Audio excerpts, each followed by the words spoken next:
নিরামিষ পনিরের এই রেসিপিটা একবার হলেও বাড়িতে ট্রাই করবেন। হ্যালো, আমি চুমকি। আজকে আমার ভিডিওতে থাকছে পনিরের রেসিপি। 10-12টা কাজু বাদাম, 1 চামচ সাদা তিল, 1 চামচ পোস্ত, 2 টুকরো পনির, কয়েকটা কাঁচা লঙ্কা, একটু লবণ আর জল দিয়ে ভালো করে ব্লেন্ড করে নিয়েছি। এবার কড়াইতে সাদা তেল দিয়ে কিউব করে কেটে রাখা পনির একটু লবণ দিয়ে হালকা করে ভেজে তুলে নেব।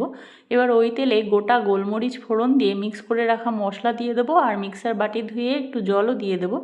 মশলা খুব ভালো করে কষিয়ে নেব, আর কষানোর সময় একটু লবণ আর কাশ্মীরি লঙ্কার গুঁড়ো দিয়ে দেবো।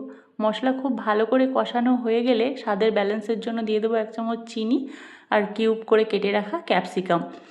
এবার আরও ভালো করে মিশিয়ে নিয়ে 1 কাপ গরম জল দিয়ে দেবো। গরম জল দিয়ে ঢাকা দিয়ে পুরো ব্যাপারটা ফুটতে দেবো। ফুটে উঠলে 2-3 মিনিট পর আরও ভালো করে মিশিয়ে নিয়ে ভেজে রাখা পনির দিয়ে দেবো। পনির দিয়ে ভালো করে মিশিয়ে দিয়ে আবারও ঢাকা দিয়ে দেবো। 2-3 মিনিট অপেক্ষা করব। পনির খুব ভালোভাবে নরম হয়ে গেলে দিয়ে দেবো 1 কাপ ফুল ফ্যাট দুধ আর 1 স্লাইস চিজ দিয়ে ভালো করে মিশিয়ে নিয়ে ঢাকা দিয়ে অপেক্ষা করব। চিজ, দুধ সব কিছু ভালো করে মিশিয়ে নিয়ে এবার ওপর থেকে দিয়ে দেবো 1 চামচ কসৌরি মেথি, হাত দিয়ে একটু ক্রাশ করে দিয়ে দেবো, আর দিয়ে দেবো 1 চামচ বাটার।